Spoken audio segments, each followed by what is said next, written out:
My name is Kathleen Guarino, and I'm with the American Institutes for Research, or AIR. As part of our work, AIR supports organizations and systems serving populations with high rates of trauma to adopt a trauma-informed approach to programming and policy. In this video, we're focusing on what it looks like to integrate a trauma-informed approach to child-parent visits in corrections facilities. Children who've been separated from their parents due to incarceration often experience negative health and social outcomes, such as performing poorly in school. And parents can find it challenging to maintain a healthy relationship with their children while incarcerated. For children whose parents are incarcerated, including older children and young adults, visits are a really important way to maintain the parent-child relationship and help promote family connections that are so critical to health, well-being, and positive long-term outcomes for children and their families. For parents, visits are also associated with better behavior and outcomes during incarceration and after release. However, we know there are many aspects of child-parent visits that can be stressful. Children may find visiting a prison or jail frightening and experience feelings of confusion, sadness, anger, or grief associated with being separated from their parent. Parents and caregivers may worry about supporting children's emotional needs, maintaining a relationship, and managing their own emotions related to seeing their children and navigating this separation. Corrections staff may also find the visitation process stressful due to the strong emotions they can elicit, the additional supports they can require, and the safety and contraband risks that come with all activities where outside visitors come into the facility. Given the importance of child-parent visits and the potential stress associated with these visits, it's helpful for facilities to adopt trauma-informed visitation practices that help to create the conditions to foster parent-child relationships and minimize the potential for further stress or harm. Adopting a trauma-informed approach to child-parent visits involves, one, realizing the prevalence of trauma in the lives of parents who are incarcerated and their children. Second, it's about recognizing the effects of trauma on incarcerated parents and their children and on their relationships with each other. Third, it's about responding by adopting trauma-informed visitation practices, processes, and policies. And finally, it's about resisting inadvertently creating environments or situations that re-traumatize parents or their children by making them feel helpless, vulnerable, frightened, or out of control in ways that mimic past traumatic experiences. With an awareness and understanding of trauma and its impact, corrections facilities can work to integrate visitation practices that foster safety and connection for children visiting their parents, and when possible, create an environment where healing and resilience building is supported. While the practices we'll be talking about in this video are focused specifically on child-parent visits and related processes, facilities may consider adopting a trauma-informed approach organization-wide to have the greatest reach and impact. Trauma-informed approaches can be valuable from the smallest of day-to-day interactions to the highest level of procedure and policy. So we encourage you to reflect on how you can integrate this thinking and approach at all levels. Here in Virginia, we are so fortunate. We have a leadership that really is committed to creating a healing environment. Our mission here in the Virginia Department of Corrections is helping people to be better. What does that mean? That means staff. That means anyone under our care, whether that's inmates or probationers, if that's anyone interfacing with our agency. And so our leadership was very committed to interrupting the generational cycles of crime. And how do you do that? You work through prevention. Of course, you make sure that we have safe, secure facilities, but you also make sure that the practices and the programs are aligned with best practices. We've done a lot of campaigning, if you will, and a lot of educating and explaining that this is not about making a softer environment. If anything, it's creating a safer environment. It's also making your offender population more manageable. And when you create a trauma-informed care space for other people, for children and for families, in turn, your staff are going to have a more positive working environment. And so we developed an hour and a half virtual training that's realistic. After we developed this great training, our leadership said that they needed to make sure visitation staff was going to have access to watching it. So they made a commitment. All visitation staff must watch the training and understand the material. We have staff go through training so they know how to actually deal with children, talk to them at their level, make it more comfortable for a child to come into visitation because it's a very traumatizing environment. This training for staff is mandatory for those who are actually working visitation. So they can understand some of the different ways they can actually improve the relations with families. Family visits are an important and meaningful experience. They can also be a source of stress and anxiety. That's why it's important to include trauma-informed practices in every step. We understand that a visit to a correctional center may already be traumatizing. The last time that young child may have had any interaction with law enforcement may have been at the arrest event of their incarcerated loved one. So we're always taking into consideration how we greet the visitors, especially minor children, how we process them through security checkpoints, and all the interventions that we do or interactions we have with them throughout the course of their visit. It's extremely important to us that we allow that family to have that time to bond and reestablish connection without causing further traumatization. One of the things that we did is they have a video that we show in front entry, and it's a cartoon. And it helps kids to understand what they expect when they go to the back. Another thing that we've done is we revamped the visiting rooms to make it more child-friendly. In the visiting rooms, we have pictures of, we have animals, you have whales, you have a lot of things that kids see in school or they might see at the community center. All three of these facilities have been revamped. They have colors on the walls, animals on the walls, things kids can recognize. And it's just more pleasing for a child and the family members when they come to visitation. Allowing them to say, hey, if you stand with your arms out, we're going to wand you, or you're going to walk through this metal detector, and it may be just giving them kind of pointers and hints before we actually start doing things. We're also going to give them gentle reminders. We have a video that we play at the beginning or in the visitation process while they're waiting. So we're going to, give them reminders of you may want to go to the bathroom because you don't want to shorten your visit with your mom or your dad. Anything from you may see a dog that's working, but he's going to be actually working, so he won't be able to play with that animal.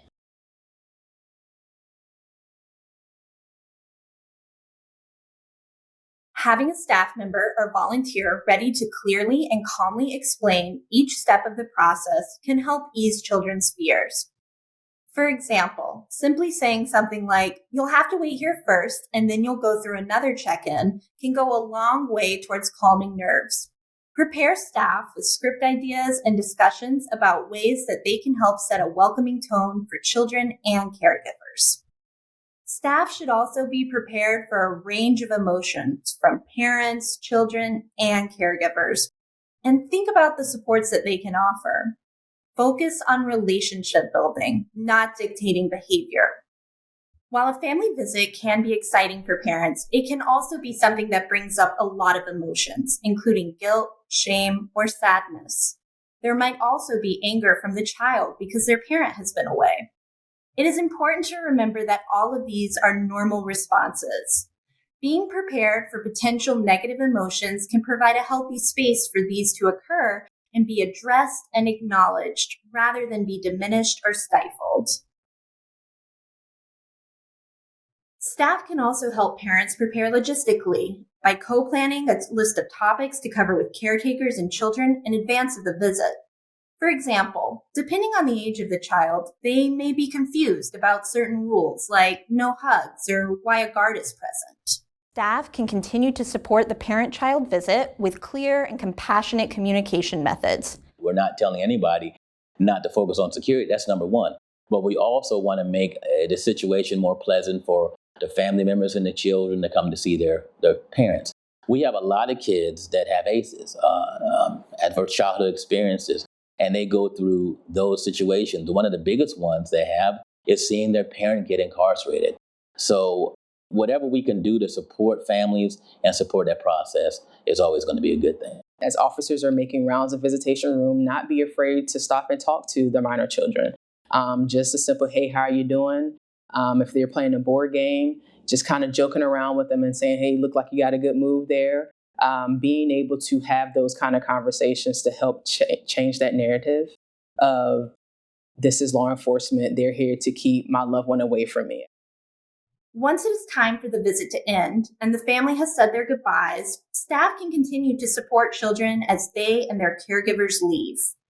Just as the opening of a visit can set the tone for the day, the closing period can stay with a child long after leaving the facility. It is not unusual for children to still need some support regulating their emotions as they say goodbye. There might be crying, refusal to leave, or outbursts of anger as the visit ends.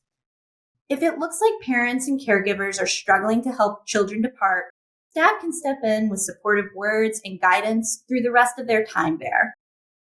Remember, you don't want to make threats or intimidate the child.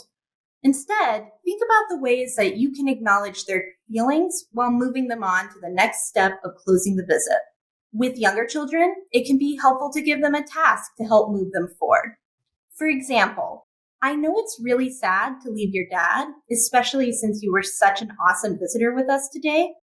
But can you give your dad one last hug and then help me get you and your mom checked out? Corrections staff can provide support for incarcerated parents after a visit in a few ways. As we've discussed, there are a lot of emotions that can come up for a parent during a family visit. Guilt, shame, anger, sadness, and in the aftermath of a visit, these emotions can feel especially raw. Allow time for the parent to process these emotions and, if possible, provide a supportive space for the parent to express them before going back to their unit. Take time to process the visit with parents and discuss what, if any, follow-up needs to be completed. Did they and the guardian discuss custody? Did they talk about different communication schedules, like phone calls? Make sure that the parent has the support or resources they need to complete these tasks. Importantly, make sure that they too have the support and resources they need to follow up with their child. Many facilities are working to ensure that the relationship between families and their loved ones who are incarcerated stays strong, even in long periods of separation. For some facilities, this might look like staying in communication with families directly. However, that is not always possible or what's healthiest. So make sure to work with families on the communication plan that works best for them.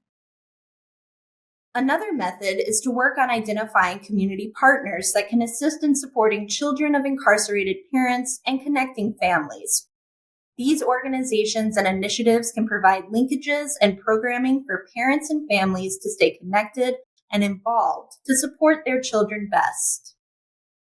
For staff, we really are in contact with them and we try to see what they need. So it may not be something that we can provide here at the facility, but local resources in the area that they live in and say, hey, I've got an issue with transportation. We may say, okay, this is an organization that can help you. And it can run anything from clothing to housing, employment, any resources that we can help link them to. We definitely try to do that. We are evidence-based. And so the important thing is that we ensure that we concentrate on safety, empowering the participants of the program, and ensuring that there is an engagement from the beginning to the end. One of the tips that I would give to other facility heads would be to reach out to your community stakeholders, because there are plenty of them out in your community. They are just waiting for us to make contact with them. I would also recommend ensuring that we tap into the resources of the staff that are already on board. And thirdly, I would say that ensure that you do have a funding source. Initially, to begin the program, there needs to be upfront resources, and your community stakeholders are your best avenue in order to get those resources. I really want to emphasize that people want to do good things, especially for people who are incarcerated. And so it's important for the correctional system to understand that and be a part of that process. And so we would not be anywhere without our village. Our buy-in, it started with kind of a culture shift in our department. So we have leadership that was extremely supportive, and they understood what it meant to do an initiative like this. And so really that was very, very beneficial to us, because coming from the top down, it's like, yes, okay, we're going to do this, but here's why. So our organization, it's what we would call a learning organization. So we're constantly looking at trends. We're constantly looking at what evidence is, what research evidence are out there and what they're saying. And so we know that reestablishing a bond with the incarcerated parent has a lot of benefits for the child and the family, and lastly, the inmate, that keeps them from coming back to prison in certain cases. So being able to have a leadership that says we support this and how can we make this happen really was beneficial. And then also, once we started to make the change, the building was here already, but to make the physical change and to put decorations on the wall and really design it with trauma-informed care approach in mind, and having staff come through and be a part of that process. First thing I think that you want to do is listen to the voices of those that matter. So getting together with a dialogue or a work group of incarcerated people to hear their voice of what would be meaningful to them, and also hear from families, especially young people, and find out what would be helpful to them. I think the other thing I would think about is making sure that you're sending a message. Leadership has to show their support. And explain the whys, especially in a correctional system, of how this does not jeopardize security, but it actually enhances security and actually makes us more productive as an agency. I think the other thing that I think is important is to make sure that when you're looking at space, you're really looking at being diverse.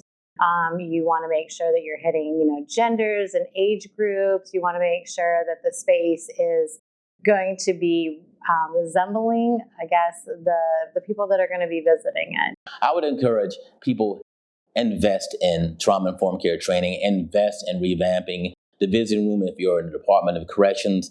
It's worthwhile. It's something you need to do. Look at various states and reach out to individuals and see how they really were able to manage that process. The good thing about it is collaboration doesn't necessarily have to be in the state or the local region that you're in, especially if you know of programs that are successful. So I would definitely reach out to those people who started from the beginning or brought something back from, that was maybe dormant for a while and they decided to re-energize it. Reach out to those individuals for sure. Today, we talked about trauma-informed strategies for supporting parent-child visits in corrections facilities. As we mentioned at the beginning of this video, ideally, a trauma-informed approach is something that is adopted organization-wide and informs all programming, processes, procedures, and policies. This might look like considering how staff are trained and supported in both adopting trauma-informed practices and in managing their on-the-job stressors, how the physical environment looks, what types of services and supports are offered to those who are incarcerated, and what types of procedures and policies are adopted. The ultimate goal really is to create an environment where people, particularly those affected by trauma, are most likely to meet their desired outcomes. This involves systems-level change in which all participate and all benefit. There are many ways that you, as corrections staff, can integrate knowledge about trauma-informed practice into your parent-child visitation process to best support incarcerated parents and their families in your particular context. For more information and resources, visit youth.gov/CIP and the National Institute of Corrections at nicIC.gov and view the Children of Incarcerated Parents topics page.